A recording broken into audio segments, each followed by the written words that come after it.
Halo Sobat Esi, hari ini kita bakal bahas topik yang super penting buat semua orang.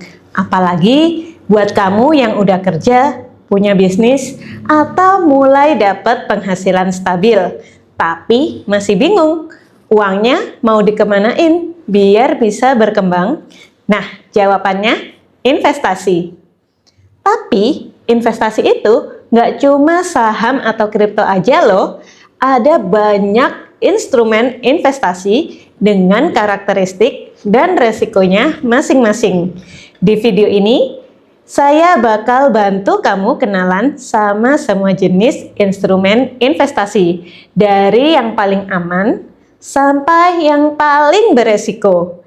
Biar kamu bisa pilih mana yang cocok buat tujuan dan profil resikomu. Sebelum bahas jenis-jenisnya, kita harus tahu dulu, apa sih sebenarnya investasi itu? Secara sederhana, investasi adalah cara menumbuhkan uangmu lewat aset yang bisa menghasilkan keuntungan di masa depan. Tujuannya bisa beda-beda. Ada yang buat naikin kekayaan, ada juga yang mau buat proteksi dari inflasi. Terus ada juga yang buat pensiun tenang atau bebas finansial. Nah, setiap instrumen investasi punya 3 hal yang harus kamu pahami. Yang pertama, resiko. Seberapa besar kemungkinan kamu rugi? Yang kedua, return. Seberapa besar potensi keuntungan yang bakal kamu terima. Yang ketiga, waktu. Berapa lama kamu harus sabar menunggu hasil dari investasimu.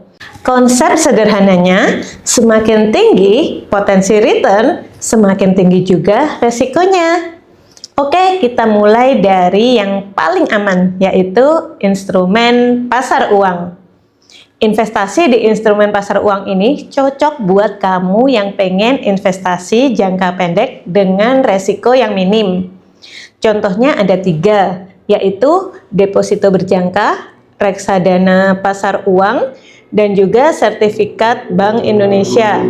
Deposito ini yaitu kamu taruh uangmu di bank dalam jangka waktu tertentu dan kamu dapat bunga. Biasanya sih kecil, tapi relatif aman karena dijamin oleh LPS sampai dengan 2 miliar rupiah. Yang kedua ada reksadana pasar uang. Reksadana ini uang kamu titipin ke manajer investasi. Kemudian oleh manajer investasi dikelola di deposito dan juga surat berharga dan kamu dapat kuponnya. Returnnya ini lebih tinggi dari deposito dan tabungan, tapi tetap stabil. Yang ketiga, sertifikat Bank Indonesia atau surat berharga negara atau biasanya disingkat dengan SBN. SBN ini macam-macam, ada yang tenornya 2 tahun, ada juga yang 4 tahun. Dulu hanya institusi yang bisa membeli SBN ini, tapi sekarang ada versi retailnya kayak SBR. Investasi di instrumen pasar uang ini cocok untuk dana darurat, tabungan jangka pendek, atau parkir uangmu untuk sementara. Resikonya rendah, tapi returnnya juga rendah. Sekarang kita naik level ke instrumen pasar modal. Disinilah banyak orang mulai serius berinvestasi karena potensi returnnya lebih tinggi. Beberapa contoh utama yaitu saham. Kamu bisa beli kepemilikan perusahaan. Kalau perusahaannya untung, kamu bisa dapat dividen dan juga capital gain. Capital gain ini adalah selisih dari kenaikan harga saham. Tapi hati-hati ya, nilai saham ini bisa naik dan turun dengan cepat. Yang kedua, ada reksadana saham atau campuran. Kalau kamu belum mau trading sendiri, ini cocok banget. Jadi, uangmu dikumpulkan, kemudian dikelola oleh manajer investasi ke berbagai saham atau obligasi. Kamu tinggal pantau hasilnya tanpa harus pusing analisis harian.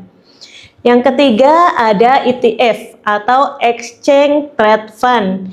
Ini mirip sama reksadana, tapi bisa dibeli langsung di bursa saham.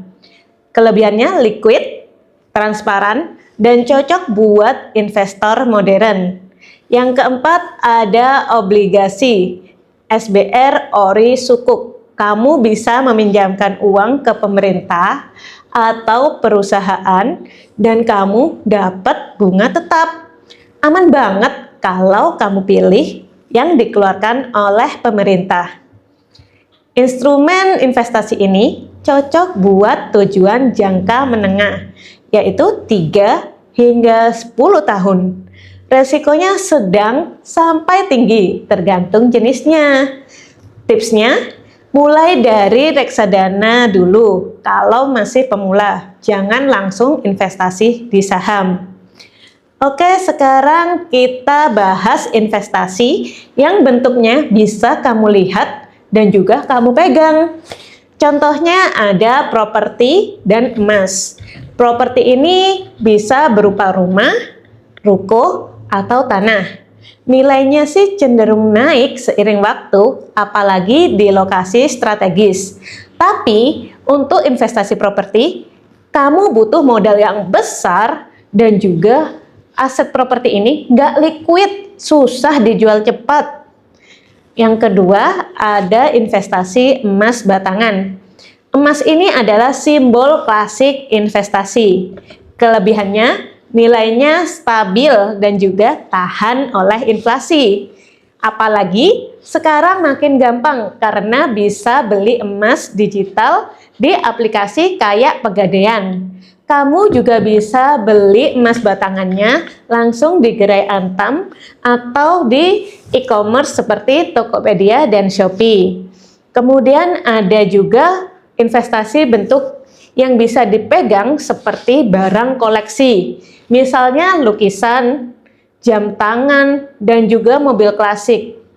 Tapi untuk investasi di barang koleksi ini, kamu butuh pengetahuan khusus dan juga pasarnya kecil banget. Jadi investasi di barang-barang yang bisa kamu lihat dan kamu pegang ini cocok buat diversifikasi dan juga lindung nilai kekayaan atau hedging. Resikonya menengah, tergantung jenis asetnya. Nah, sekarang kita bahas bagian yang lagi hot banget di kalangan anak muda dan kreator digital, yaitu crypto aset dan juga P2P lending. Crypto aset ini ada Bitcoin, Ethereum, Solana, dan masih ratusan lainnya. Volatilitasnya tinggi banget, bisa naik 100%, dan juga bisa turun 100% hanya dalam hitungan hari, bahkan jam di aset-aset tertentu. Jadi, pastikan kamu ngerti resikonya dan hanya pakai uang dingin. Yang selanjutnya ada P2P lending. Kamu meminjamkan uang ke individu atau UMKM lewat platform seperti Coinworks, Modalku, Amartha, dan lain-lain. Returnnya bisa 10 hingga 20% per tahun, tapi resiko gagal bayar juga tinggi. Ada juga sekarang equity crowdfunding atau property crowdfunding. Jadi ini tuh semacam patungan investasi di proyek bisnis atau properti lewat platform digital kayak Bizer, LandX, Etis, dan lainnya. Investasi kayak gini ini cocok buat investor agresif yang paham resiko dan ingin diversifikasi portofolio digital kalian. Tapi ingat, resikonya tinggi banget ya, jadi pastikan pakai uang dingin. Selain investasi-investasi tadi, ada juga instrumen yang menggabungkan investasi dan juga proteksi. Contohnya ada unit link. Unit link ini adalah produk asuransi yang juga punya elemen investasi. Cocok buat kamu yang mau proteksi sekaligus investasi jangka panjang. Tapi ingat, biaya administrasinya lumayan besar. Yang kedua, ada dana pensiun atau DPLK. Investasi ini cocok untuk persiapan masa tua. Kamu bisa rutin nabung setiap bulan dan hasilnya diinvestasikan oleh pengelola. Investasi ini cocok buat kamu yang ingin investasi otomatis dan juga disiplin untuk jangka panjang. Sekarang biar makin jelas, bayangkan tabel sederhana dari kiri ke kanan, mulai dari resiko rendah ke tinggi dan return kecil ke besar. Ada tabungan, deposito, reksadana pasar uang, obligasi, reksadana saham, properti, dan juga kripto. Jadi, gimana milihnya? Gampang. Yang pertama, tentukan tujuan finansialmu. Misalnya, dana darurat, atau beli rumah, pensiun, atau untuk financial freedom. Sesudah kamu tentukan tujuan finansialmu, tentukan jangka waktunya. Mau kurang dari 1 tahun, pilih pasar uang. 1 hingga 3 tahun, pilih reksadana pendapatan tetap atau obligasi. Mau investasi 5 tahun ke atas, pilih saham, reksadana saham, atau properti. Selanjutnya, kenali profil resikomu. Profil resiko investor ini ada 3. Ada konservatif. Konservatif ini orang yang suka aman-aman saja, nggak mau resiko yang rendah atau tinggi. Ada juga investor yang moderat. Investor ini berani resiko, tapi cuma dikit. Kemudian ada juga investor agresif. Investor jenis ini siap hadapi fluktuasi besar. Dia mau cuan besar, tapi dia juga siap untuk rugi besar. Oke, kita sudah bahas panjang lebar tentang pasar uang, pasar modal, aset real, instrumen digital, dan juga hybrid investment. Intinya, nggak ada investasi yang paling bagus buat semua orang. Yang ada adalah investasi yang paling cocok buat kamu. Harus sesuai dengan tujuan, karakter, dan juga kondisi keuanganmu.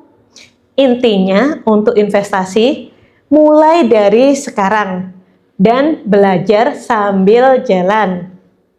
Kalau kamu masih bingung mulai dari mana, reksadana pasar uang bisa jadi langkah awal yang aman dan juga fleksibel.